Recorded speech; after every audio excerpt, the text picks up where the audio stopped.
Okay.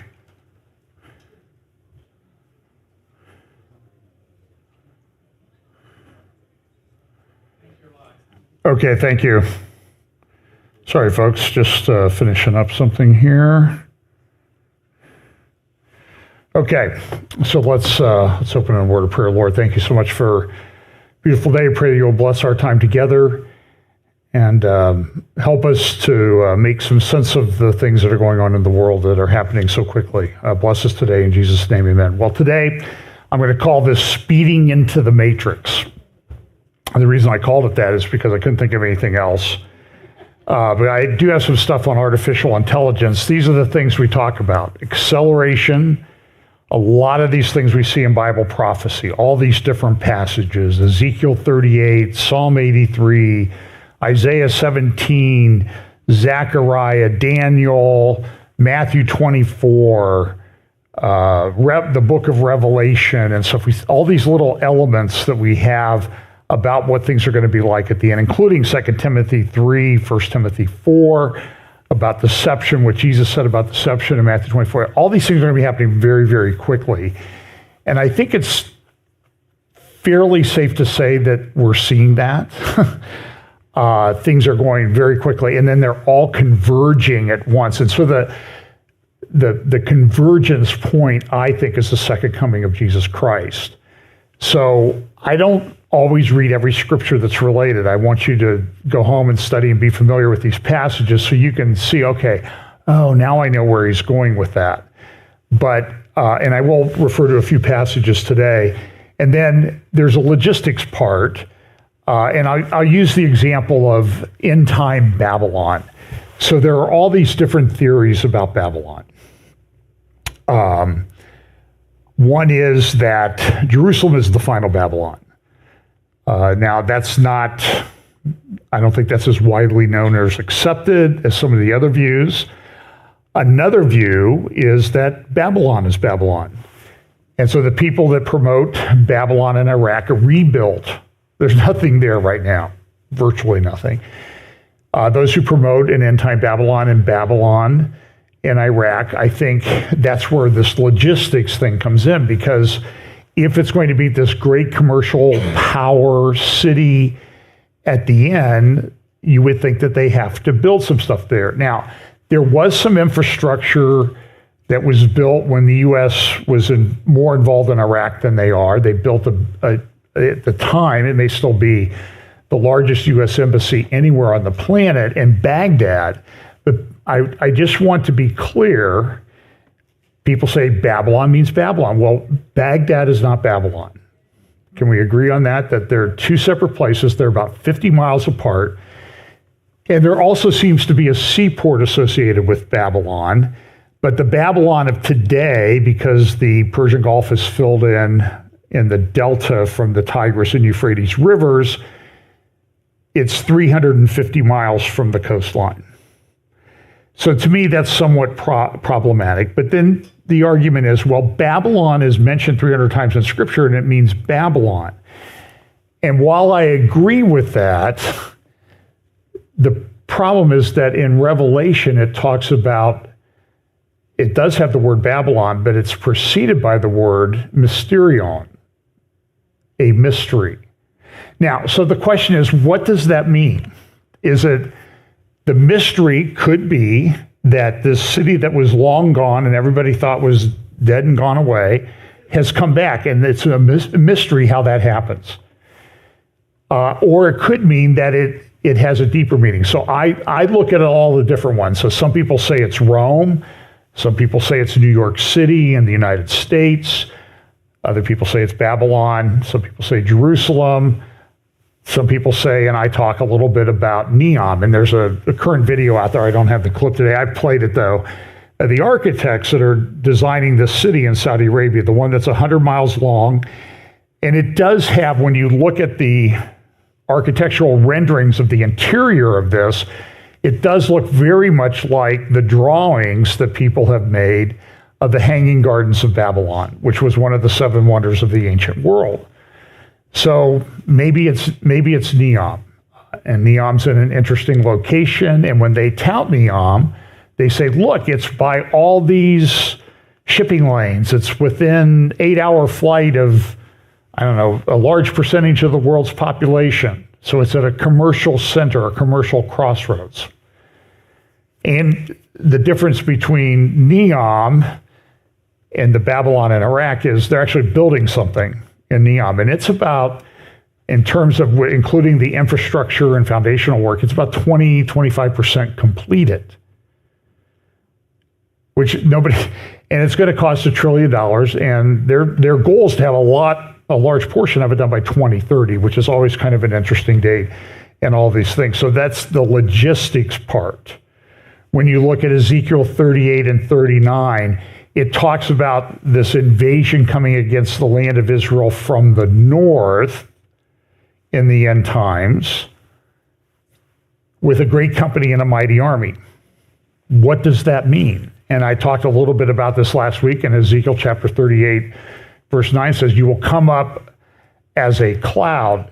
And so now we have all of this drone technology that's developing, including drone swarms, which is changing the face of warfare. So, and then understanding, as we get closer to the end, we'll have a better understanding of how these things come about. And that's what I refer to every week. It's in Daniel chapter 12, verse 4. It's in Daniel 11. And then in Daniel 8, Daniel says, and I heard but I understood not. Then said I, O my Lord, what shall be the end of these things? And he said, go thy way, Daniel, for the words are closed up and sealed till the time of the end.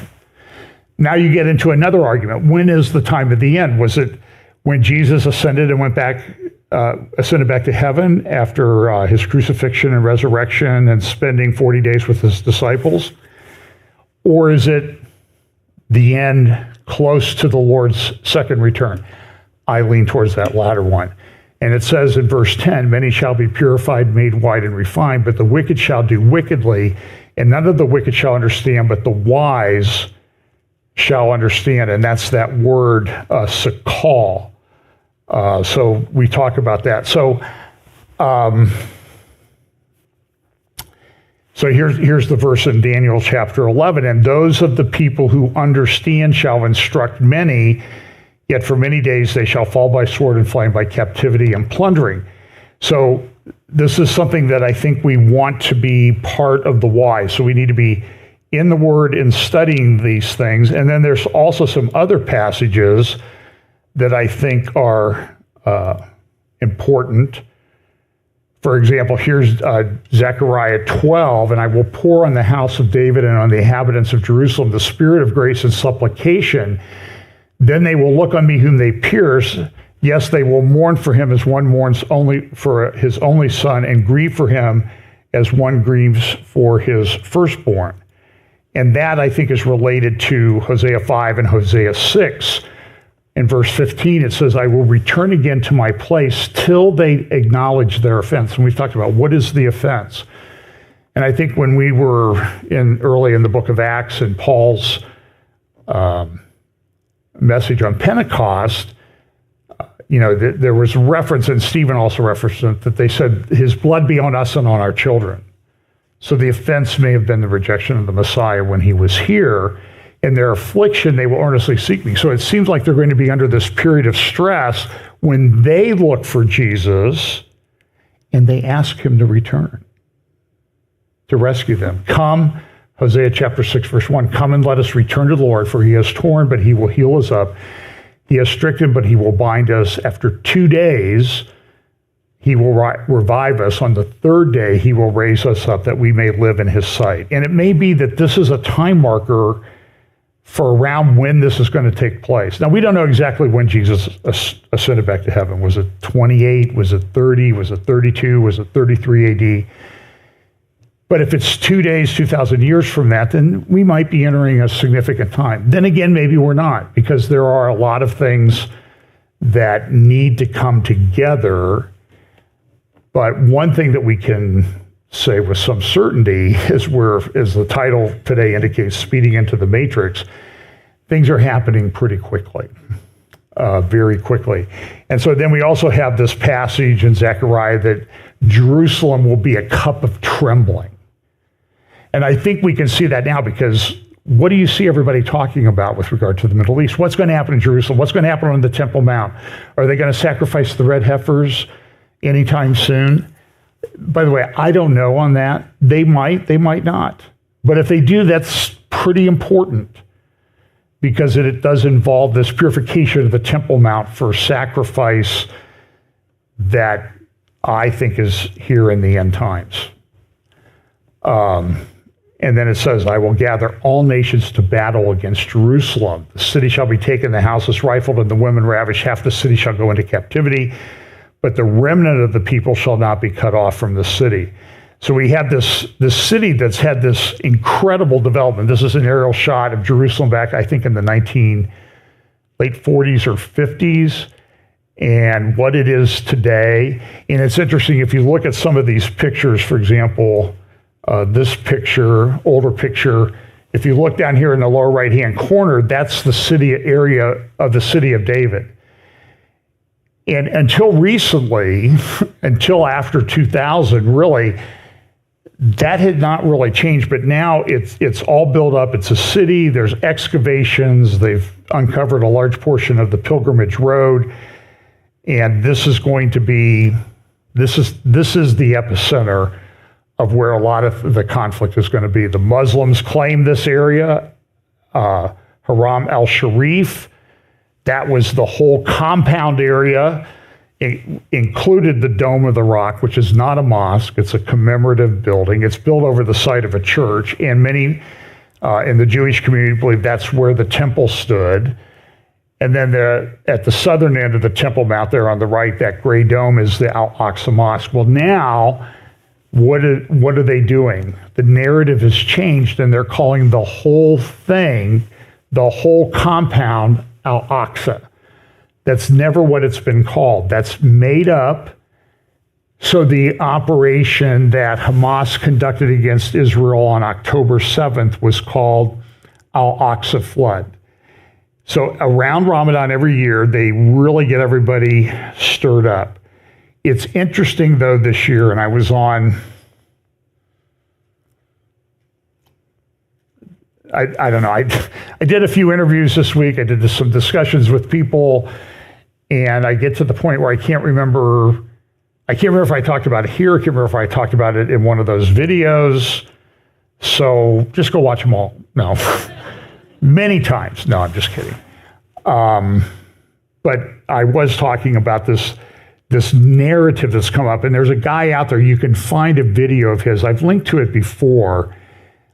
He was a professor on professor track at the University of Pennsylvania. His name is Francisco Gil White. Look him up. He has a phenomenal video on this conflict between the Muslims and Israel. And it's as good historically as anything that I've ever seen in the relationship. So I won't go into it. You can find that very Francisco Gil White on YouTube, and I would highly recommend that. Now, I did do a bunch of videos this week. As I said, I had some interviews with people. Tom Hughes, I always do something on Tuesdays with him. This week it was on Wednesday, though. And, of course, when we started, and this seems to happen, boom, his internet in California goes down completely for like 30 minutes.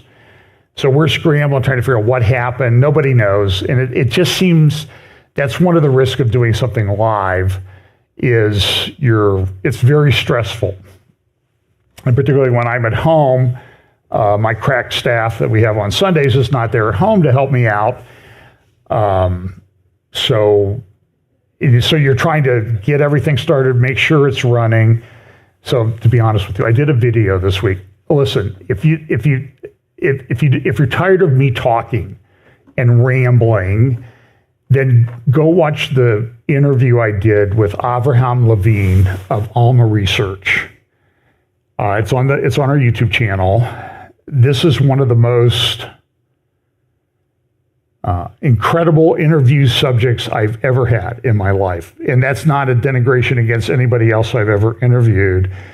But Avraham is a father of 8, 45. He served in the IDF in the first two Lebanon wars in 2000 and 2006. He lives in the Golan about a mile or so from the Syrian border. So he lives right in the middle of a lot of this conflict, and he has served in Gaza. I won't go too much into the substance of the interview, but he explains in that interview how difficult the fighting is in Gaza. The fact that Israel has gone in there and only lost a couple hundred, maybe 200 to 250 soldiers since the fighting started is unbelievable. And there's a lot of false narratives, and we're going to talk a little bit about that today. So I've got some potential interviews coming up this week with, well, there's a lady that I cite a lot. It looks like I'm going to get to interview her finally. I don't want to jinx it, but someone for whom I have a lot of respect. And so we see these things, and we're going to see these things unfold over time. So this is an example that I use of the seal judgments, the opening of the seals, and whatever is related in the seals will start, but it will continue on through this last period of history. It will get more and more intense over time. I think that that's a pretty good way to understand what's going on. And then, of course, we have the trumpet and the bowl judgments, and we'll talk about them. Now, there's a thing coming up here on April the 8th, and it's touch and go right now. It's Ohio. Are we even going to be able to see this thing? It's the total eclipse. And there are tons of videos out there. My view is, I think that we can go too far with it. I don't necessarily see it in Scripture. And so people that I talk to all the time, they think it's very significant and all this other stuff. So listen, maybe on April 9th, we can talk about it. People say, well, it's a sign that America needs to repent. My response to that is, if you don't think America needs to repent as a culture, then you're not really paying attention, because there's plenty of evidence to say, okay, we don't need an eclipse to tell America to do that. And there's a lot of things going. Now, my other view is that the fact that an eclipse happens is a miracle by God's design of creation. So we think of the universe in this kind of two-dimensional, the planets going around the sun, and then we have the moon going around the earth. But the moon has to be the exact right size and the exact right distance relative to the size and distance of the sun from the earth, so that on a special eclipse like we're having this time, it blocks out everything except the corona. That's amazing. So I found this graphic. I hope it shows up, that someone did about the universe and why the fact that there is an eclipse is a miracle. So look at this. So here, the solar system, and this is what we think it looks like, but he says, no. It really is the sun traveling through space with all the planets around it and the moon going around all the different planets. And so that line, you see how complicated that is? And that lines up, and you can predict, even ancient cultures could predict. They've found some ancient sort of calculators, solar calculators, and they found that even 2,000 years ago, there was at least one culture that could predict the April 8th eclipse to the day and place on the planet. Because they've gone back and they've used the tool that they found, and they were able to say, yeah, there is going to be an eclipse across the United States. And there's going to be an eclipse across mostly all the United States. It's just that the path of totality, I think it's about 140 miles wide. So here, I don't know if the church is in totality, but I know over where we live on the other side of Interstate 71, we will be in the path of totality. So get your little glasses. Don't look at the thing. And there's all kinds of like people saying, the FEMA people get involved. Oh, there's going to be get water, get gas, and the thing lasts for like 4 minutes max.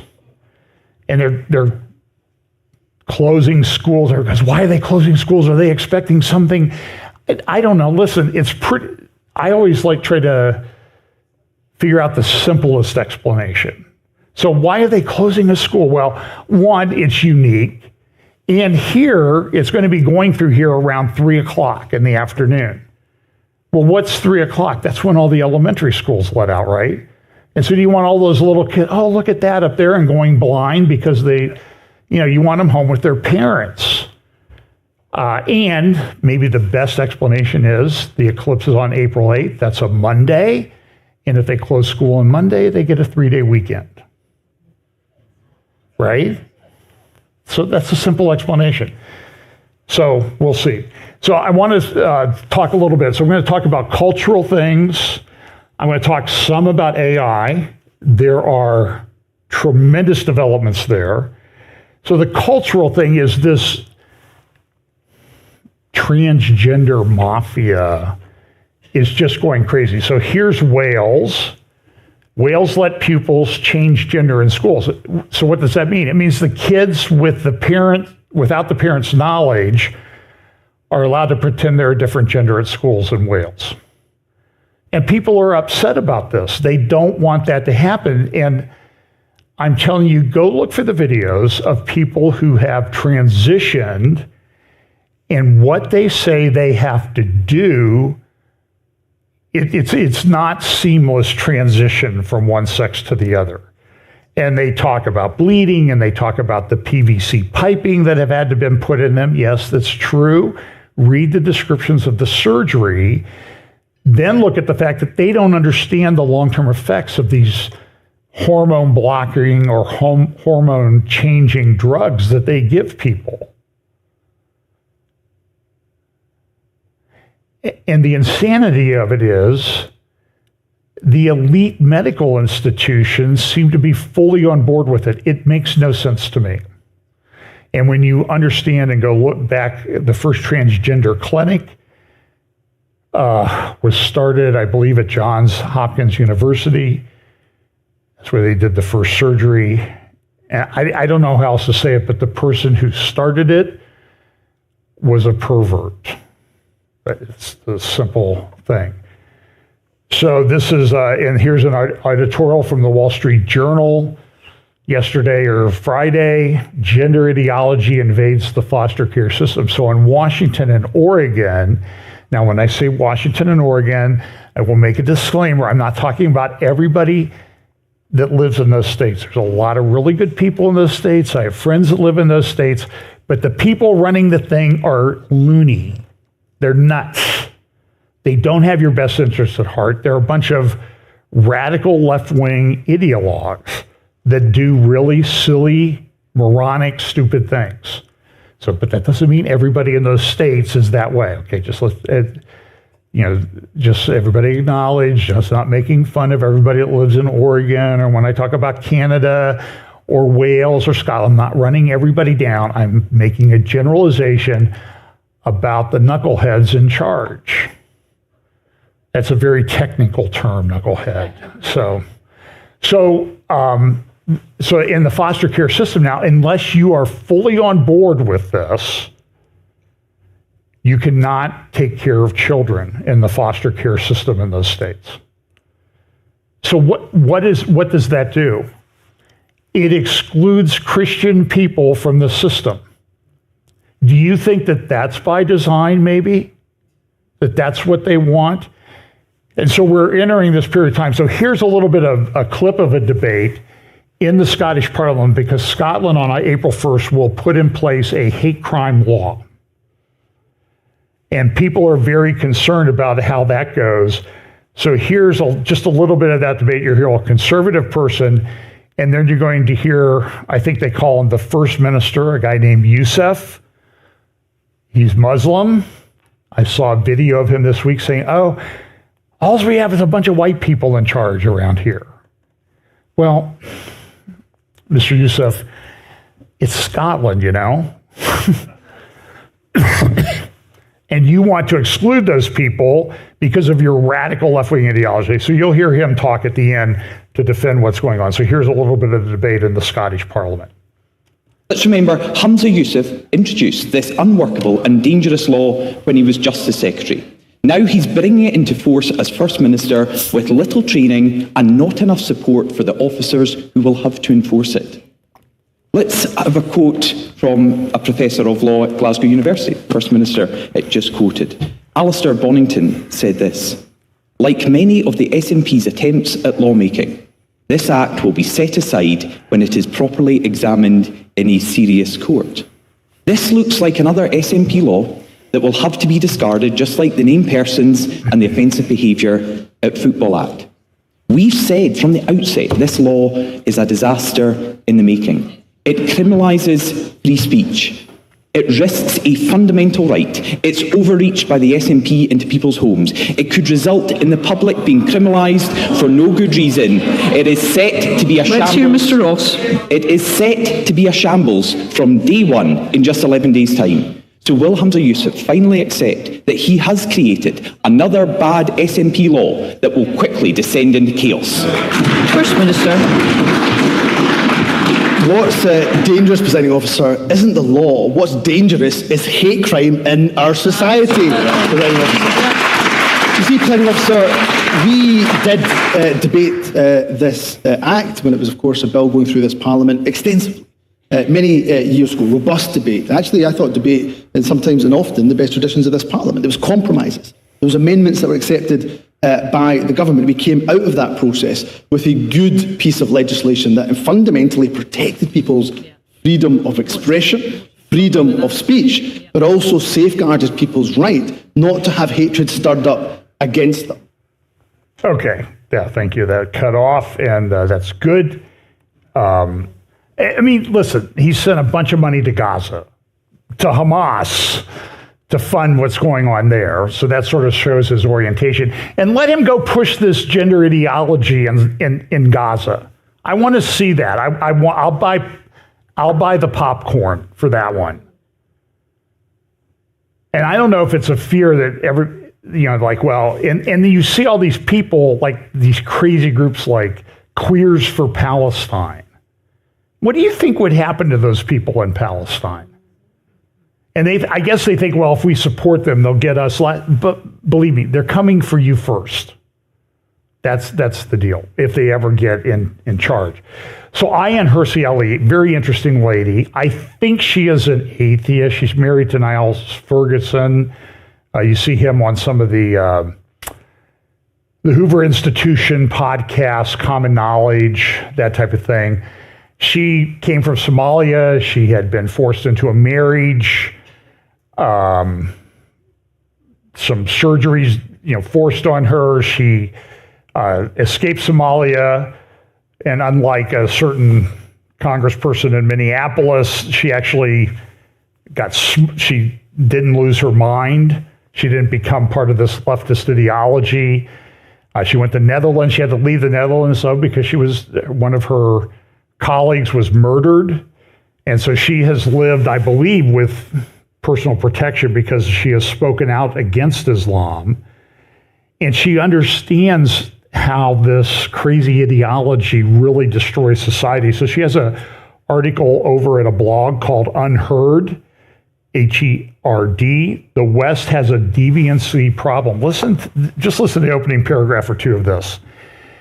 When and why did American life become so coarse, amoral, and ungovernable? In his classic 1993 essay, Defining Deviancy Down, the late Senator Daniel Patrick Moynihan offered a semantic explanation. He concluded that as the amount of deviant behavior increased beyond the levels the community can afford to recognize, we have been redefining deviancy so as to exempt conduct we used to stigmatize, while also quietly raising the normal level in categories where behavior is now abnormal by any earlier standard. Okay? Traditional morals, now you're abnormal. Immoral people are now normal. Everything is turned upside down. And listen, when you look at 2 Timothy chapter 3 and Romans 1, and it talks about that that this, and because I don't think she's a Christian, I pray that she will become one if she's not. It's still mean, but she's very smart. But Romans tells us that God, in judgment, God will give them over to a reprobate mind.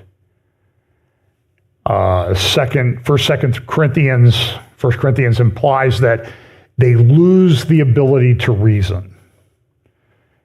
One commentator says that the word that's used is the root word that from which we get the word moron. So in effect, God morons the world because people cannot reason when they're caught up in this. And as they progress down this immoral pathway, it gets worse and worse and worse. And I think we're living in that Romans 1 world. The reasons behind this, Moynihan said, were altruism, opportunism, and denial. But the result was the same, an acceptance of mental pathology, broken families, and crime as a fact of life. And that same summer, Charles Krauthammer, another atheist, by the way, responded to Senator Moynihan with a speech at the American Enterprise Institute. He acknowledged Senator Moynihan's point, but said it was only for one side of the story. Deviancy was defined down for one category of society, the lower classes and black communities. For the middle classes, who are overwhelmingly white and Christian, Krauthammer said, the opposite was true. Deviancy was in fact defined up, stigmatizing and criminalizing behavior that was previously regarded as normal. In other words, there was a double standard at work. So when this conservative member of the Scottish National Parliament, the SNP, gets up and says, this law is just making a criminal out of everybody, what was the left-wing Yusuf guy's response? You're the one who's really the problem in all of this. It's your fault. You're the problem. And we're very divided. So that is the state of the world. Now, there are some other things that I think that are concerning, and this I'm sort of going into AI there.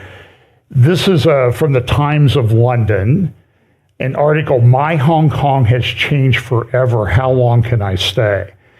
And this person relates their experience, his or her experience, and she says the political crackdown in Hong Kong has changed my home forever. And not only in the obvious terrible ways, in the 5 years since the democracy demonstrations against the pro-Chinese government, I have lost 2 friends to suicide and seen many arrested, charged, imprisoned, and have just disappeared. So this is a normal person in Hong Kong. So there's this oppressive government called the Chinese Communist Party that runs China. And they say, well, we have a form of capitalism. We're okay. We believe in some kind of economic freedom, but they're all about control. And so when I see podcasts with these crazy lunatics like Professor Jeffrey Sachs, I was just watching it today, SACHS. To me, he comes off as a completely, there's nothing wrong with China. I've been there. They treat me very well. Now, that may be one of 2 reasons. One, he's getting paid by them. That's one. Or 2, he's so stupid he doesn't see it, and he's a tool for them. In any event, he's a tool for the Chinese Communist Party. And America is the worst thing in the world. And why would we worry about China taking over Taiwan? It's just insane. And the guy's, I think, just a complete lunatic. So here's an article on the front page of the Financial Times the other day, Cold War-style safeguards needed to avert AI Armageddon, scientists warn. And I think this was the other day. I don't have the top part of that. So listen, as I was researching AI, this article came up, and I think it was this week. But it's true. I mean, we've had people warning about this for the last year and a half in the AI space, that we need to control this. At the World Economic Forum, Her last name is spelled Assis. She works for IBM. And she was on a panel at the most recent Davos meeting, and she said, I know the question will be asked is, are we approaching a cyber Armageddon? Yes, we are. And she just kind of went on then like, yeah, everybody knows that that's coming. And I think it is. People try to regulate it, but as I've been studying this, it's gone too far. Now, I've been talking to people that work, that know about it, and I'm being told it's way beyond what you think. So I'm going to make a recommendation to you on how to maybe look at this. So companies that are involved in artificial intelligence, what they have to do is they have to buy processing time, with these GPU computer processing units to be able to process the data. So I think what you need to watch as best as you can, if you want to know who's really the potential problem, is you need to watch who's buying processing time. And I'm not going to share names or anything today, but I believe that there have been some large purchases of processing time. And how do I say this the right way? It ain't by computer companies or data companies. It's by people that do not have your best interest at heart, in my judgment.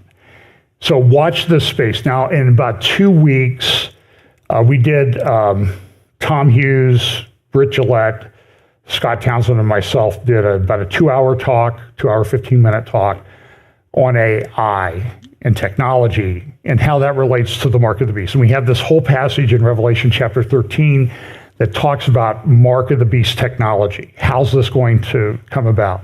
So in about 2 weeks, it's April 8th, 9th, or 10th, probably April 9th or 10th, we're going to do another roundtable where we're going to talk about this, and we're going to be joined this time by Patrick Wood. And Patrick's very insightful. I talked to Patrick on the phone the other day about some of these issues. Longtime friend. He's been here, did a conference here a number of years ago. And Patrick's view is that when this mark of the beast technology comes about, it appears that it comes about after the abomination of desolation. And I talked a lot about that last week, so go look at the beginning part of my prophecy update. Abomination of desolation takes place, and then they're going to roll out this technology to control how people buy and sell. Now, we don't know exactly what this technology is, and those of us who've been talking about Bible prophecy for a long time, it was a chip in the hand, it was barcodes, it was all these things. And now we're at a place, we're very far down the road, and it's changing. So our righteous speculation has evolved over time, and that's okay, because the world changed. Do you agree that in the last 30 years, the world has changed a bit? Especially on the technology side, because 30 years ago, I was getting my first cell phone. And it was about maybe 20 years ago that the iPhone came out. And that's changed society and culture a lot. So now, I get pictures of my great nieces and nephews sleeping in the shopping cart at Costco in West Virginia. Oh, look how cute that is. Because they have a phone and a camera and they have a movie studio in their pocket. We all do. And things have changed dramatically. And it's not being rolled back anytime soon.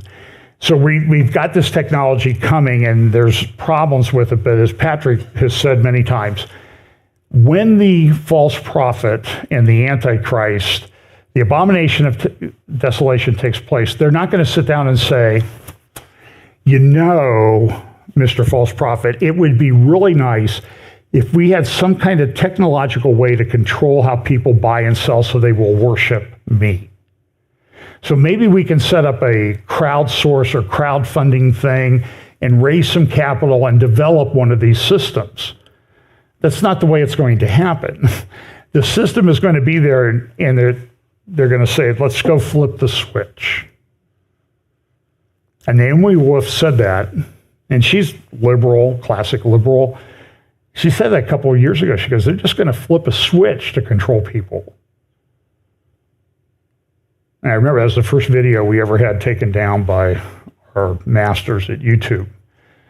So here is one of the things they talk about is the misinformation Armageddon, how artificial intelligence could undermine democracies. I'll make reference to Patrick's article that he wrote this week, The Gaping Holes in AI Theory and Practice, and how that, and he talks about technocracy in that. He has a Substack. You can, I think it's called the Quickening Report, and you can go get that. But this is a couple clips of NVIDIA rollout of technology this week. Look at the wording that they use. I am a visionary. Illuminating galaxies to witness the birth of stars. This was a big conference, about 15,000 people this week that NVIDIA held. And sharpening our understanding of extreme weather events.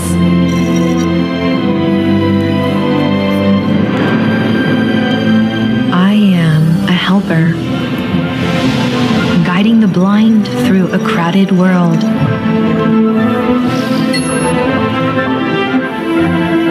I was thinking about running to the store. And giving voice to those who cannot speak. Do not make me laugh. I am a transformer, harnessing gravity to store renewable power.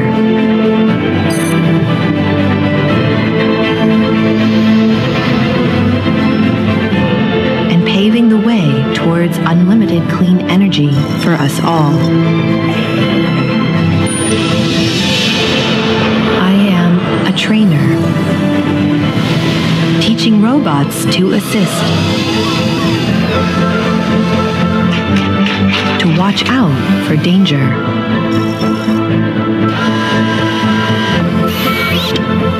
and help save lives. I am a healer, providing a new generation of cures and new levels of patient care. Doctor, that I am allergic to penicillin. Is it still okay to take the medications? Definitely. These antibiotics don't contain penicillin, so it's perfectly safe for you to take them. I am a navigator, generating virtual scenarios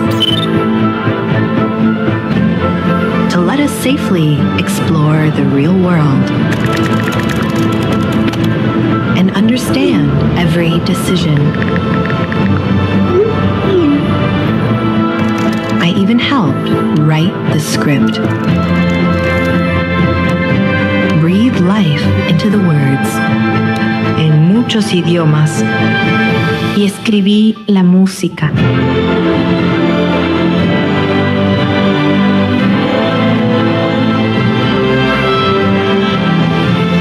I am AI, brought to life by NVIDIA, deep learning, and brilliant minds everywhere. So the thing is, it's hard to say. Do you understand where we are?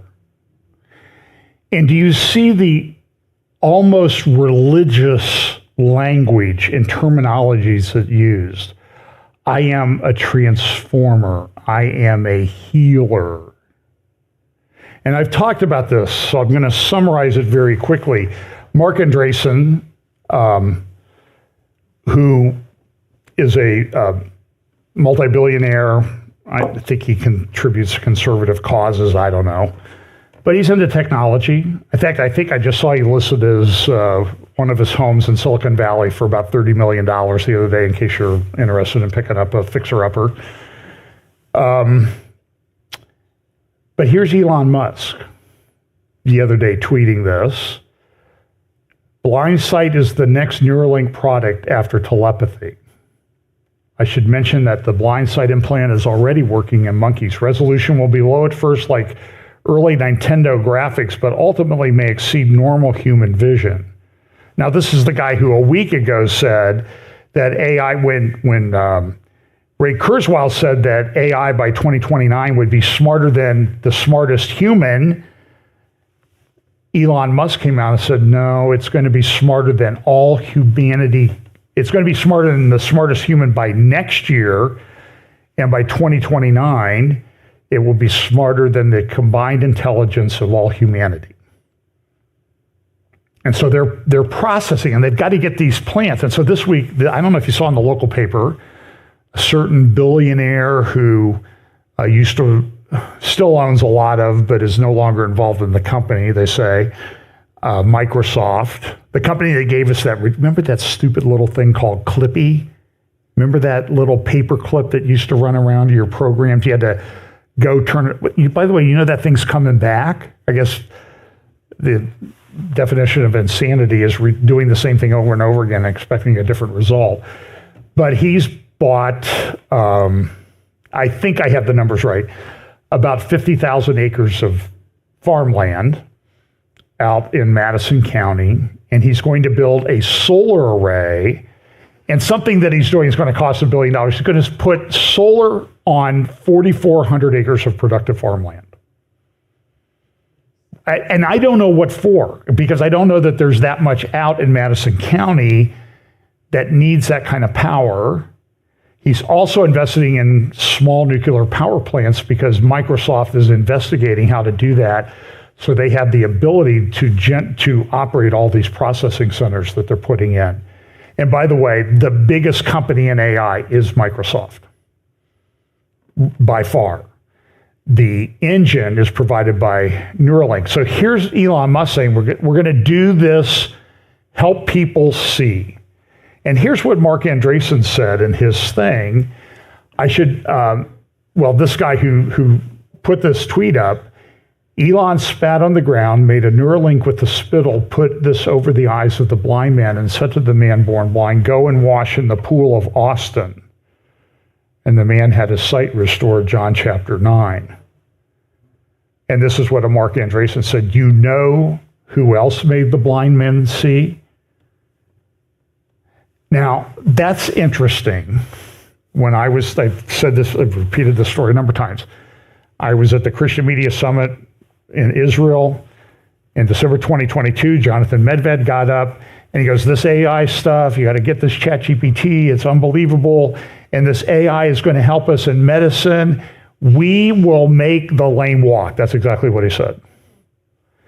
And that came on the heels of the Neuralink rollout that they'd had just a week or two before I went to Israel, where they went and we will make the lame walk, we will make the blind see, we will make the deaf hear. Now, as I said, I have artificial joints. I'm not opposed to medical technology enhancement. It's changed my life. But there is a limit, and when people are speaking about it in terms of we are going to repeat the messianic signs, the messianic things that Jesus was able to do, that makes me wonder how long will the Lord allow this, how far will the Lord allow this to go before he intervenes, just like he intervened at the time of the Tower of Babel. Because the Neuralink methodology, as I said, went in the order, and when the disciples of John the Baptist were sent to Jesus, John said, you guys go ask him if he's the one, or should we look for another? And so they came to Jesus and said this. You can read about it in the Gospels. And Jesus said, listen, you go tell John what you have seen. The lame walk, the blind see, the deaf hear. And so now we have these people with these incredible powers and money and technology that are mimicking the messianic signs of Jesus. And that's indicative of where we live, I think. Okay. So here's, let me play this one. This is in the I'm going to just jump into the middle of his talk. Here's Jason Wang, the CEO, founder and CEO of Nvidia. Here's a little bit more of his talk.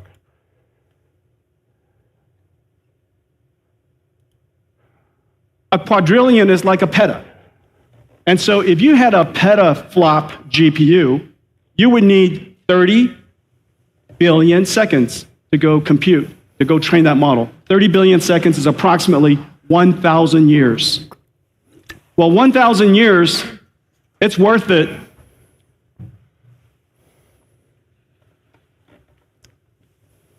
like to do it sooner, but it's worth it. It's usually my answer when most people tell me, hey, how long is it going to take to do something? So 20 years? It's worth it. But can we do it next week? And so 1,000 years, 1,000 years. So what we need are bigger GPUs. We need much, much bigger GPUs. We recognized this early on, and we realized that the answer is to put a whole bunch of GPUs together. And of course, innovate a whole bunch of things along the way, like inventing tensor cores, advancing NVLink so that we could create essentially virtually giant GPUs, and connecting them all together with amazing networks from a company called Mellanox, InfiniBand, so that we could create these giant systems. And so DGX-1 was our first version, but it wasn't the last. We built supercomputers all along the way. In 2021, we had Selene, 4,500 GPUs or so. And then in 2023, we built one of the largest AI supercomputers in the world. It's just come online, EOS. And as we're building these things, we're trying to help the world build these things. And in order to help the world build these things, we got to build them first. We build the chips, the systems, the networking, all of the software necessary to do this. You should see these systems. Imagine writing a piece of software that runs across the entire system, distributing the computation across thousands of GPUs, but inside are thousands of smaller GPUs. Millions of GPUs to distribute work across all of that and to balance the workload so that you can get the most energy efficiency, the best computation time, keep your costs down. And so those fundamental innovations is what got us here. And here we are.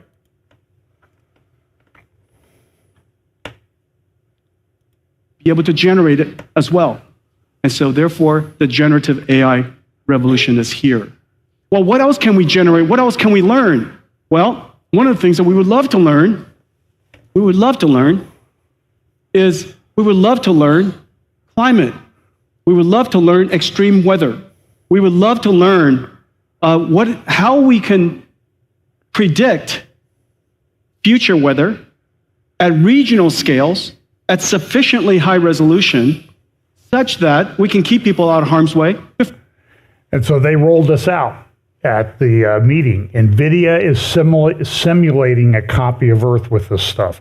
By the way, one of their new chips has 208 billion transistors on it. One chip.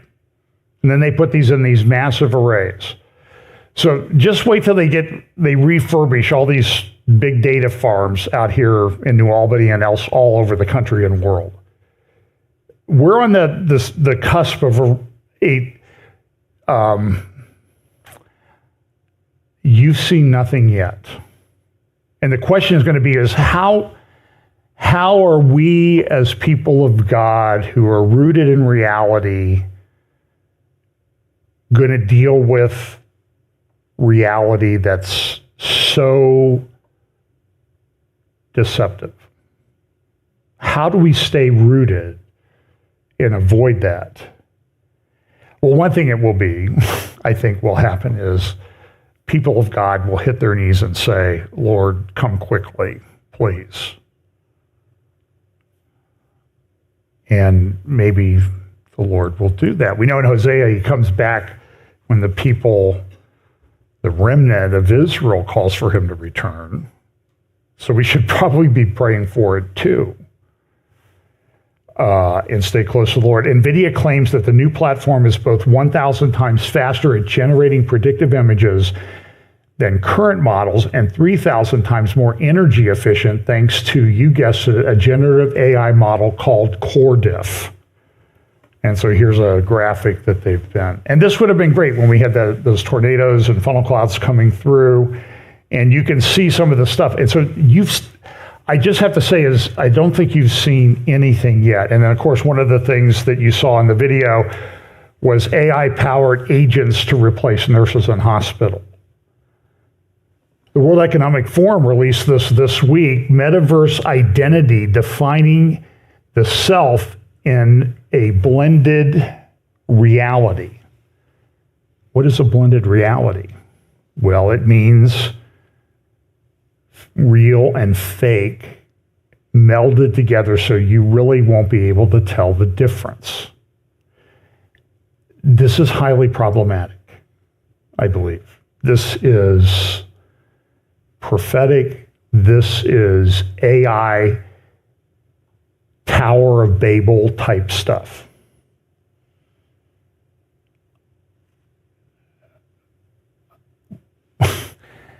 And understand, it was a year and 3 months ago that ChatGPT was rolled out, and everybody says that's baby stuff. And I talk to people in the industry, and they tell me, John, what you're seeing, it's way beyond what you're seeing.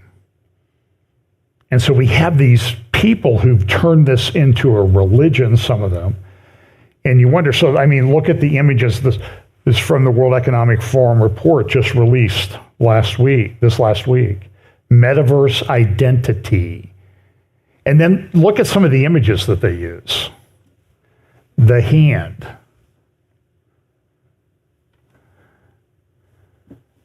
And the head, inferring identity from data.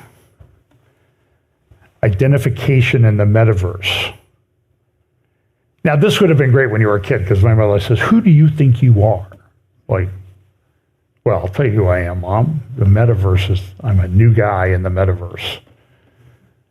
So she would have said, you're grounded. And I would have said, which part of me? And she would have slugged me. Digital identities in the metaverse. Figuratively slugged me. Okay. And look here, dysmorphia and depersonalization, derealization. This is Accenture, a big consulting company, and the World Economic Forum talking about this. This is what they released to the public. I'm wondering what's going on in the background. So that's when I said speeding into the matrix. I think I already made the case that we actually are speeding into the matrix. And we're losing our foundations. I saw this graphic this week. I don't remember where. I thought this was a perfect picture of, and so look, I'm America-centric because I live in America. I vote in America. You know, and I had a good life in America. And I thought this was a perfect graphic of what's happening to us as our foundations are not recognized anymore. Isn't that a great graphic? Indicative of where we are.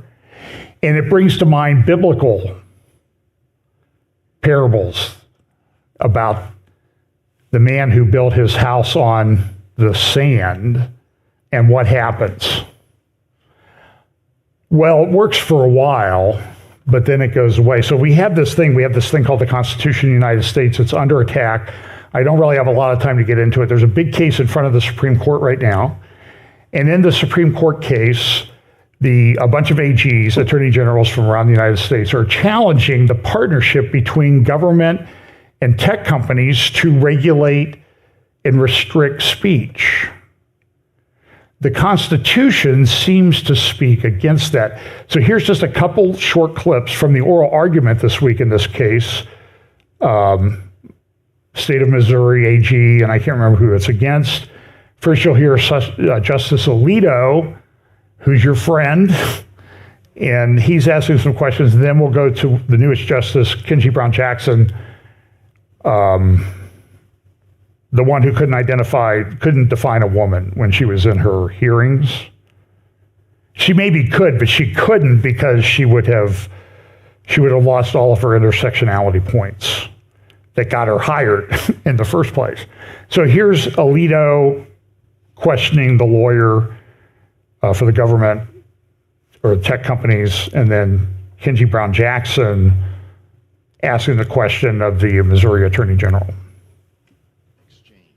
Between the White House and other federal officials and Facebook in particular, but also some of the other platforms.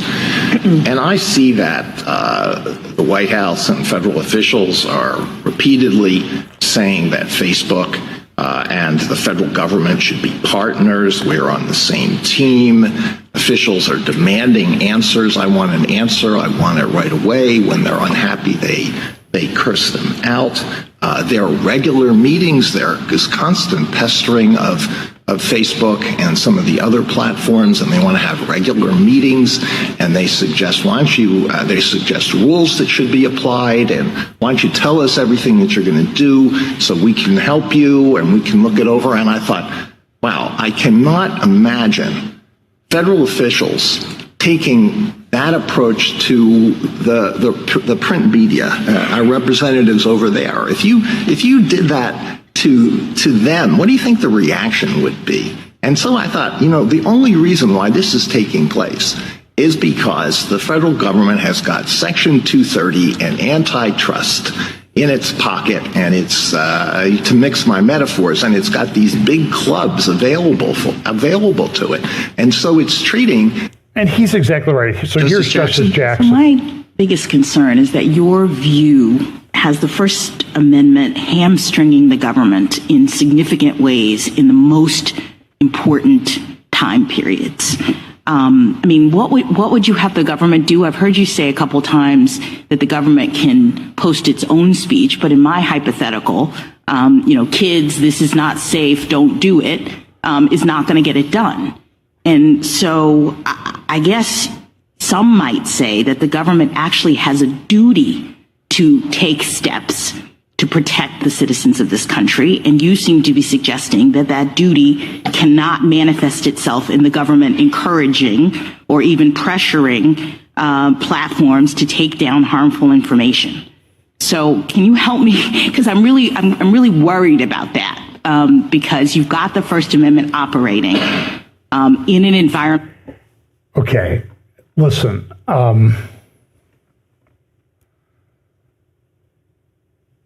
She should not be on the court.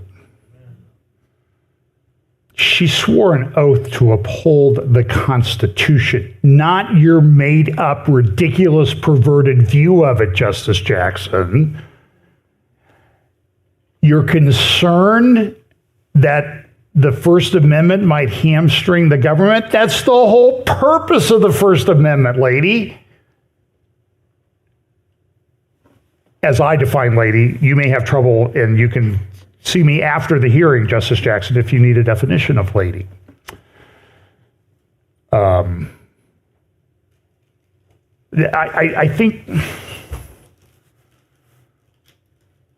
I don't know what to say. I am dumbfounded. I'm dumbstruck. I don't know what to say. This seems to be so easy. So look at what Ayaan Hirsi Ali said, defining deviancy down, flipping upside morality, Romans chapter 1 and 1 Corinthians, and they've lost the ability to reason.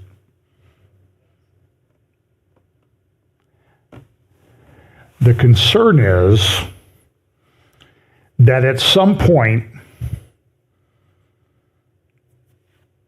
God says, that's enough. And it's over for them. And I want God's justice and vengeance to play out. And every day I'm looking forward to it. I hate to say that because it makes me sound uncaring or unloving. But I mentioned the saints under the throne in the fifth seal, and they're asking the Lord, when are you going to avenge us? And it's sort of like, And so I had a discussion with a friend, a bunch of emails back and forth this week, like, well, what does that mean? Well, maybe they're in a special place. Well, there's no purgatory, so what are you talking about? And maybe those redeemed saints in that time, first of all, they're aware of what's going on, right? And maybe they have a better understanding than we ever will here as to why God's vengeance is right, justice, pure, holy, and perfect. That is a distinct. I don't think that's a possibility. I actually think that's the probability. So I think, we need to, God will take care of it, right? But I'm just looking at, so we had this attack. So this is a big deal in geopolitics. Don't have time to go into it. About 133 dead in a theater attack in Moscow, a terror attack, and everybody's blaming everybody else. And the United States actually, I think I have a graphic here. They set fire to the building. There was you can see the theater was collapsed. There were 4 or 5 of these, 133 people killed. Very well executed attack. They've captured the people. There was some indication that it might have taken some of the police people to really about an hour to respond to this. And when it happens to the U.S., everybody says, where were the police? Why did it take them so long? Well, you don't know what's going on.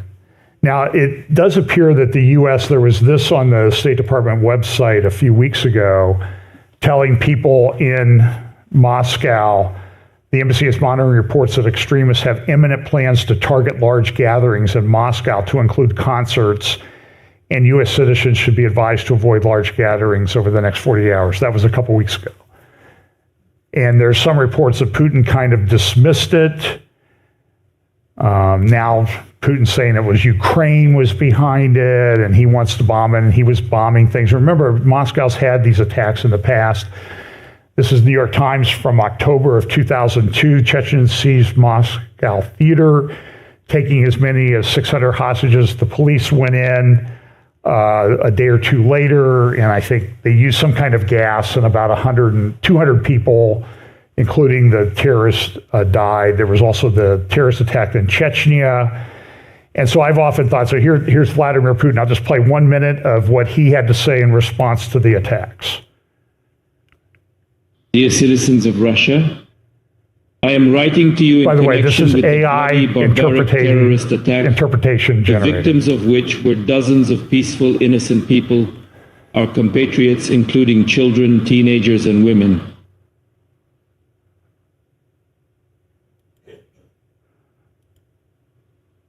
Doctors are now fighting for the lives of the victims, those who are in serious condition. For the lives of the victims, those who are in serious condition. I am sure they will do everything possible and even impossible to save the lives and health of all the wounded. Well, he's supposedly launched attacks. Remember, I've talked about this for 25 years, those of you who've been around me for that long, and the class I used to teach at another church. It was a small group, so there are not a lot of you left anymore, but back in 2015, I said back there 25 years ago that if Russia was involved in this Gog-Magog invasion, it might be because Russia had a Muslim problem and they had to deal with it. So in 2015, I was kind of excited that finally Foreign Policy magazine caught up to it, and here was the article they published in Marvin Kalb in Foreign Policy in 2015, Putin's Muslim Nightmare. Because a large percentage of Moscow, some estimate as much as 25% of it, is Muslim. So Putin wants to preserve Mother Russia. That's his right as the leader of Russia. I don't think he's a good guy, by the way, but he's allowed to do that. But if he has to do something to keep the Muslims at bay, what's one thing that he could do that might satisfy a lot of the Muslims on the planet? Maybe take care of the Israel problem? And so I think this, and remember, you see Erdogan putting up this thing, the perfect, the best Ezekiel 38 invasion map of Israel, except that includes southern Islamic countries, which I don't think are involved. But anyway, they're on top of it. And by the way, Erdogan this week, he had this to say about Netanyahu. He gave a speech, and here's what he said. And we, those who collaborate with the terrorist organization headed by Netanyahu, we leave to God those who left our brothers. Prophet Muhammad, peace be upon him, said, whoever helps the murder of a believer, even by saying half a word, will be deprived of the mercy of Allah on the day of judgment. We pray to our Lord that the hadith will appear before Allah as written, will be manifested for these people.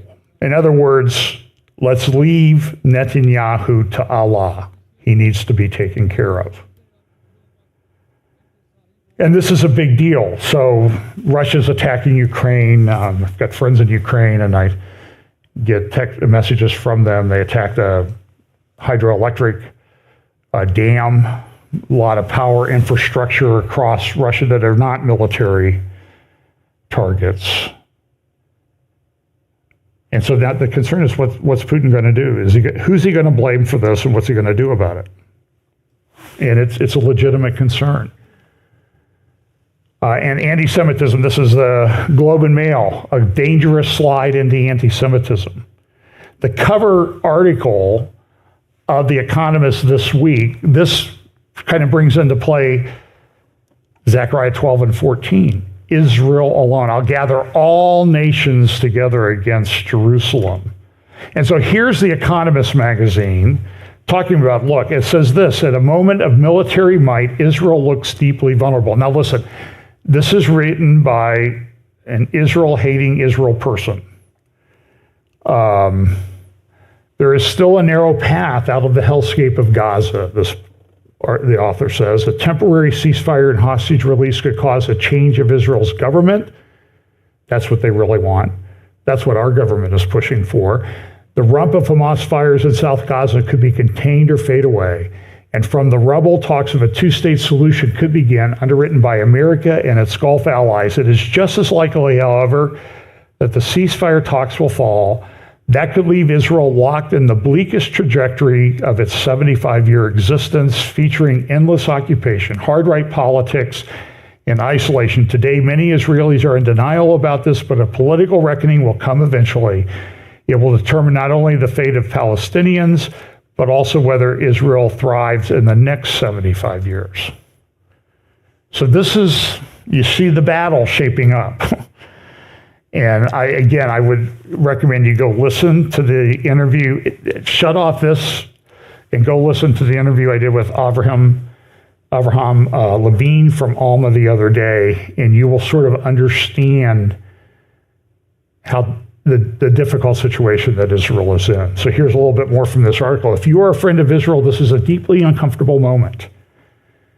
It is, okay, I consider myself a friend of Israel. And I'm uncomfortable that people like you are out there writing for magazines like The Economist. That's what really makes me uncomfortable. In October, it launched a justified war of self-defense against Hamas. Well, at least that's good. Whose terrorists had committed atrocities that threaten the idea of Israel as a land where Jews are safe. Today, Israel has destroyed perhaps half of Hamas forces, but in important ways, its mission has failed. And I would say failed because of you. They call it a humanitarian catastrophe. This week at the UN, and Gaudi Taub, I think, who was a man of the left for a long time, and he says, this is somebody who writes for Haaretz, a left-wing newspaper, and they're very anti-Netanyahu. They don't have the Israeli government. They want to change the government. And they hate right-wing people in general and the right-wing people that are in the Israel government. And that's okay. You don't have to like them. But you need to understand that it is an existential threat. That's the point.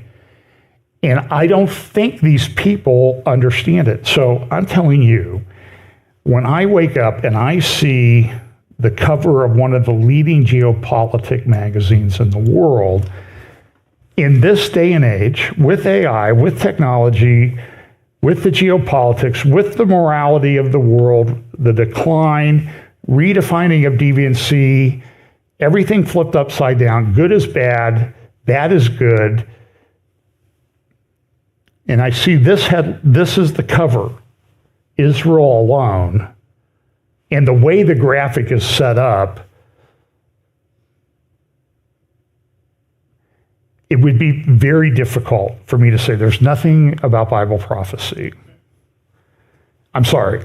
If you're saying that, you're blind. So the U.S. put out a resolution this week calling for a ceasefire, two-state solution, condemning Hamas. Of course, it was vetoed by Russia and China. They're putting forth their own at the Security Council. The U.S. will probably veto it. But everybody's calling for this. And the question is, why is the U.S. doing this? It doesn't make any sense right now. If Israel is our friend, let them fight their own war and support them and stop this. And then this video popped up from England, London, the other day. And it wasn't Princess Kate talking about having cancer. And boy, the conspiracy theories on that are off the charts. It's not her, it's AI. The bugs flying around behind her, they're fake, they're AI. The world's lost its collective mind, in my opinion. Everybody's losing touch with reality. Maybe that's the plan. But why did this thing come up now? With an election coming up, and then I saw this video. This Barack Obama walking up Downing Street. He went into number 10 about 15, 20 minutes ago. A few questions shouted out to the former US president, but no Rishi Sunak actually on the doorstep to greet him. But you see Barack Obama turn around, a quick wave, smile, and inside he goes. Now, he was there to meet with the Prime Minister and David Cameron, the former Prime Minister, now Foreign Minister, and then we introduced this resolution at the UN. Listen, maybe I'm just paranoid. There's no connection. Okay, right? Caroline Glick, who I have a lot of respect for, has a great article. She refers to an old movie called Nosferatu from like 1920, The Triumph of the Blood Libel. Because she pulls out from a Canadian newspaper, the Hamilton Spectator. I believe that's where it was from. No, this is from La Presse in Canada. You see, they take this vampire character and it morphs into Benjamin Netanyahu, whether you like Netanyahu or not, okay? This is blood libel. Jews eat the blood of Gentile children at Passover. They bake it into the matzah. And here's the Hamilton Spectator article. And again, you see both Putin and Netanyahu are sort of this vampire character now. In its original form, Caroline says, of course, the libel was specifically about blood. About 1,000 years ago, Christians in England began accusing Jews of performing ritual murders of Christian children to use their blood to bake Passover matzahs. This week, Samantha Powers, former U.S. ambassador to the UN during the Obama administration, and remember her performance back in 2016 when she led the charge to not veto an anti-Israel resolution after Trump had been elected in the UN Resolution 2334. And she gave a speech defending what the Obama administration was doing. And now we have Obama showing up this week in a UN resolution from the US government. I stand by my characterization, the name I've given to this administration, the Biden administration. It's more and more clear all the time. And she said she accused Israel of causing a famine in Gaza. And then Joseph Borrell, the foreign minister of the EU, said this. No longer on the brink of famine. We are in a state of famine, affecting thousands of people. Chancellor Scholz told Prime Minister Netanyahu, we cannot stand by and watch Palestinians starve. Okay. I can't stand this guy. Caroline says this, but facts are for losers. And anyway, if no one dies of starvation in Gaza, then that means that the good-hearted people of the world foiled Israel's evil plans. Whatever happens, Israel's ascribed criminality retroactively justifies Hamas's invasion and slaughter of Israelis on October 7 and supports the now open U.S. position that Israel must lose the war. They're cooking the numbers. This is a report from Tablet Magazine a couple weeks ago showing that, strangely, in this conflict, it's just a straight-up line. And nobody ever questions the numbers. And there's people that have done this. General Miravivi, he was in Israel this week, and he said, there's more blood libel. He was at the State Department. I know General Avivi. Hope to interview him in the very near future. It's hard to leave me speechless and stunned, he said. But this is exactly what happened at my meeting at the American State Department when the representative in charge of the Israel-Palestinian case accused Israel of systematically sexually assaulting Palestinian women, and all this on the basis of a claim plucked from the finger of the United Nations in an attempt to find something to balance the horrors of October 7th. So Caroline, and I think she referenced this tweet of General Avivi in her article. But her point was, now it's the Israeli IDF who's engaged in rape of the enemy, not the other way around. Everything has been flipped upside down. You read my social media feed on Twitter, you would think Israel killed all their own people.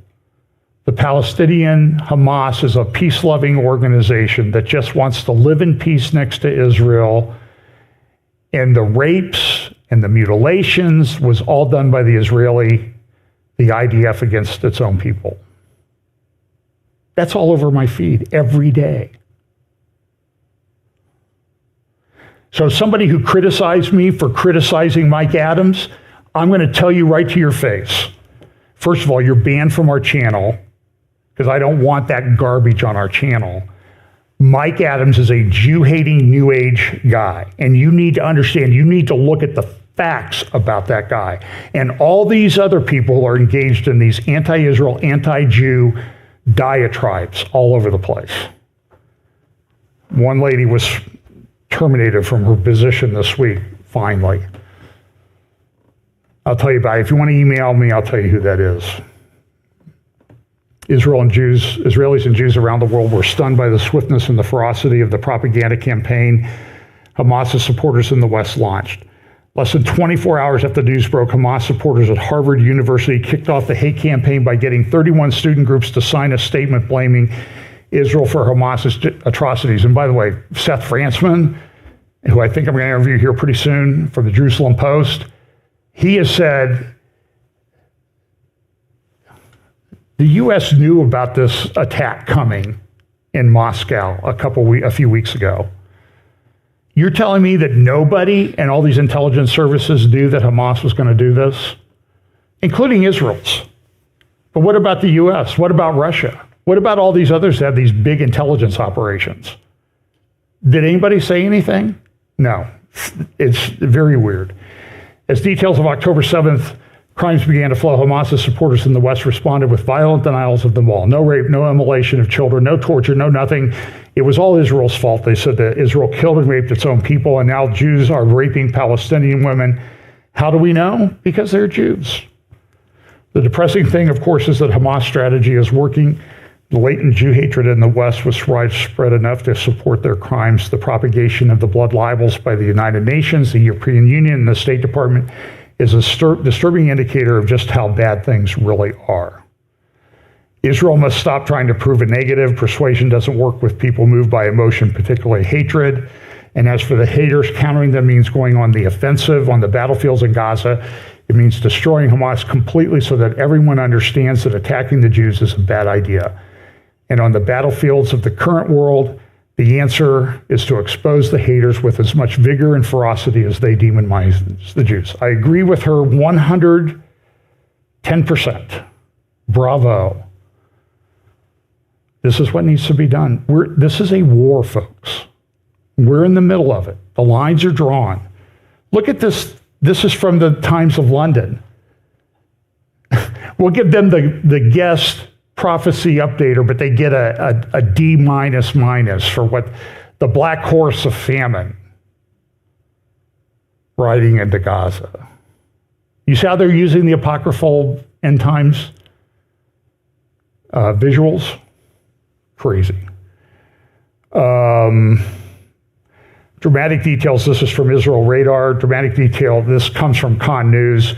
Hamas attack plan included raids on Damona and Tel Aviv, says journalist Ilan Kafir at Con News.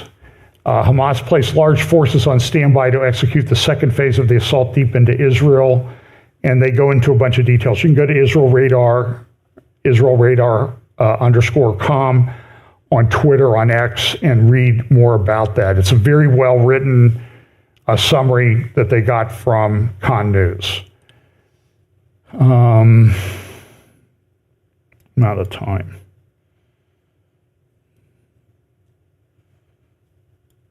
Well, I'm going to go a little bit longer. I had an executive conference here. So back in December, the Financial Times reported about Israel laying waste to Gaza, and now the numbers are coming out. So if you look at this article, you see the way they have the graphics, and they talk about the military briefing, the Israeli bombs raining on Gaza. Boy, it's terrible what Israel is doing. They're destroying Gaza. They had a graphic in the article about, look, there's Gaza, 68% destroyed. There's Hamburg, Germany after World War II, 75%. Dresden, 59%. And they included a picture of Dresden, and it was destroyed. But then here's Peter Lerner, who's been a spokesperson for the IDF. Damage to buildings and wars. Raqqa, Syria, 40%. Mosul, Iraq, 65%. Now the numbers are coming out. In Gaza, it's 35%. So what the Financial Times said a few months ago, not quite true. And by the way, if you go to comment on this Twitter post, you'll see this. Who can reply? Accounts that at FT mention can reply. In other words, we don't want to talk about it. But they're not taking down the fake stuff that they did, the false stuff, the false narrative that they created. And look at this stuff. And Peter Lerner's right. This is Aleppo in Syria. By the way, how many protests on Harvard, on Berkeley, all these places? By the way, it's bad enough at Berkeley now. If Jewish students' parents are hiring them private security guards for them to navigate around campus. I heard that. What? Yeah, that's actually happening. University of California at Berkeley, supposedly one of the most prestigious universities in the United States of America, where it appears the foundations are not crumbling. They've washed the sand that they're being built on, have been built on recently, has washed them away. Here's another picture of Aleppo. That's not Gaza, that's Aleppo. This is about a 6-minute video. This is destruction in Syria. This is a video from about 6-7 years ago, after Russia got involved, by the way. Here's a picture of Mosul. I played this. This is from 2017 on RT. 900,000 displaced. 8,000 civilians dead and wounded.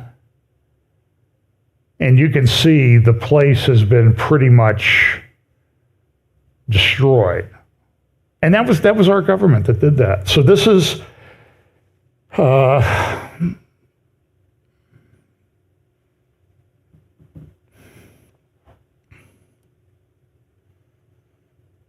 goodness. Okay, I'm going to have to do a midweek. I'm going to play a couple minutes of this. This is Douglas Murray. This is a great way, a great mind arguing with someone who doesn't have one. South African journalist interviewing Douglas Murray about Gaza. So they'll talk over each other. I know people don't like that, but listen to what he does. Go find the video. It's about 9 minutes long.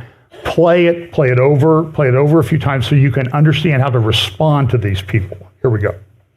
I don't think that at all that what's happening in Gaza is genocide. I think it's an unbelievable smear against Israel.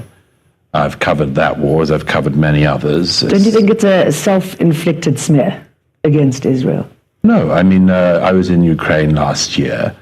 Are the Ukrainians committing genocide? I ask you. What's that got to do with Israel? I ask you, there are many wars going on. Yeah.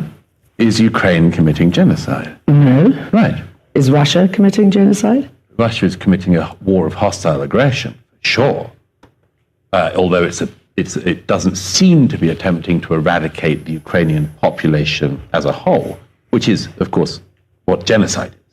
Which is what Israel seems to be doing with Palestinians. Which is not doing. I know that you worked for Fox News, and I was called by Fox News some time back to talk about the genocide happening in South Africa, and I said, there is no genocide happening in South Africa. So I was surprised that Fox could then see what was happening in South Africa as genocide, and yet what's happening in Israel as... I don't speak for Fox. But the allegation of genocide against Israel, why would Israel be committing genocide in Gaza? Like, well, what would you describe it? It's a war. It's which I've seen up close. Okay. So let me just explain that. If you start a war, which is what Hamas did on the 7th of October, if you start a war, there are repercussions. There are repercussions to Russia for starting a war against Ukraine. Russia's lost a lot of troops. There are repercussions for Hamas for starting a war against Israel. So do you think there are repercussions for an illegal occupation? What's the illegal occupation? Of Israel against the Palestinians. Where? That is an illegal occupation. Where? It is a determined illegal occupation. Gaza? Of course, Gaza and the West Bank. Have you been to Gaza? Yes, I have. Is it occupied by the Israelis? It's completely sealed off, as you know. That's by why who? they call it by the Israelis. And who? By the Israelis, by the US, and whoever else and who else? The Israelis. Isn't that enough? No, tell me who else is allegedly sealing the Gaza. I'm saying that Israel has completely encircled Gaza. Nothing goes in, nothing goes out, as you know. Well, as you know, if you've been, Gaza also has a border with Egypt. Why do you not mention Egypt? Egypt has a stronger fence to fence in the people of Gaza. Okay, so you agree that Gaza has been fenced off? No, it's fenced off, although you might note that there are more workers until the 7th allowed into Israel to work and indeed to have medical treatments and others that were considered necessary, which Hamas doesn't provide. There was plenty more people every day coming in to work in Israel from Gaza until the 7th than were going the other way into Egypt. So I go back to this question. Why do you say there's an illegal occupation of Gaza? Why did you say that? Because there is. Why? Well, who is Israel occupying is an occupying state. No. It is internationally recognized. No. It's not. I want to move on. That's your view. Hang on. Whoops. I'm sorry. That's, where did that go?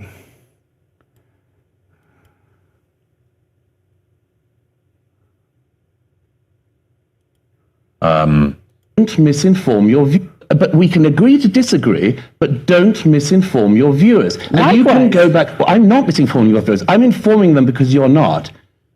The point that I'm trying to make, which Israel you keep moved away on, from Gaza, and Gaza has been sealed off the point ever since. you keep on trying to distract everyone from is that Israel took every Jew from Gaza in 2005, handed it over to the Palestinians, who then voted in Hamas, and to the great detriment of the Palestinian people, they have been ruled by Hamas for the last 18 years. If you want to look to the source of the conflict, look to that fact. Okay, so how many illegal settlements are there in the West Bank that's also illegal under the United Nations, under international law? Settlements on the West Bank are illegal. Which ones are illegal in your view? In the Middle East, and every time there would be a peace agreement, settlements would pop up, and that's why we are where we are today. No, it's not. So let's try and move on. No, let's try and move on. It's not at all why we are where we are. Hang on. We're not achieving anything here, so let's try and move on. No. Let's try and move on. No, it's very, no, because you just did it again. You just threw in another false fact. We are not where we are today because of settlements in the West Bank that are disputed. That's not why Hamas broke out of Gaza on the 7th of October and massacred people in their homes. As we know, Hamas got Israeli support. Okay, well, that gets a little bit... go watch it. I mean, Douglas Murray does a phenomenal job with this person. She doesn't know what she's talking about. Israel left Gaza in 2005. By the way, if it's sealed off, how did they build 600 miles of tunnels? Avraham Levine told me he was in Gaza. And he says, you clear an area, you go back 20 minutes later, and 3 guys pop up out of the nowhere. So when you see a map that Israel controls all this of Gaza, no. They have some of the surface controlled, not underneath. And it's a difficult situation. By the way, remember Al-Shifa Hospital, the one that Israel was accused of killing, throwing rockets in there and killing 500 people at the beginning of this? And it was really a Hamas rocket or Palestinian Islamic Jihad rocket that went astray and hit a parking lot and maybe injured a few people, not killed anyone. But New York Times, CNN, all the press, oh, look at what Israel's doing. It's awful. It's terrible. They killed 500 people at Al-Shifa. So Israel cleared Al-Shifa Hospital. People are now being let back into northern Gaza. What happened at Al-Shifa Hospital? Israel went back there today.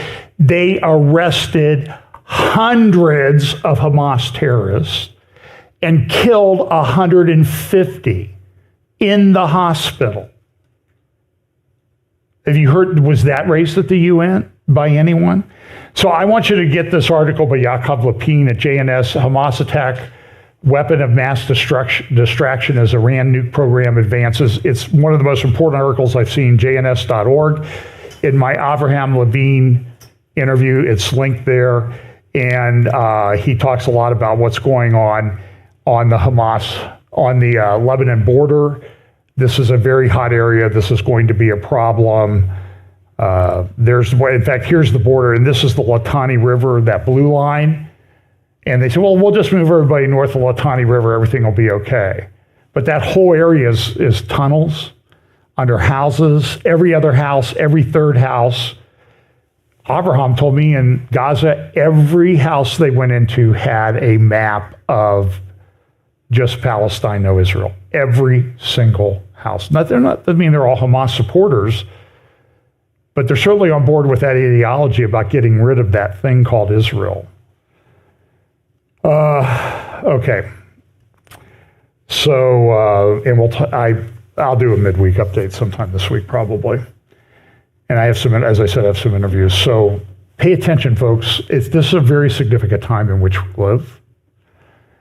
And our goal here is to inform you of some of these things, to kind of put it into a biblical Bible prophecy perspective.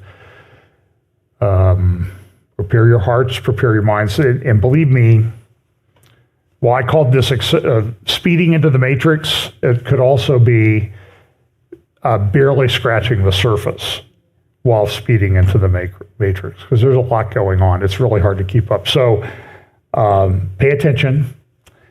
Subscribe, like, and share on our channels, and we would appreciate it. So let's pray. Lord, thank you so much for your word. Thank you for instructing us about these things so that we can make sense of on the surface, what appears to be just the crazy world around us, to be informed, to be people of God led by the Holy Spirit, willing to share the gospel with those around us in a difficult time. Bless us this week. In Jesus' name, amen.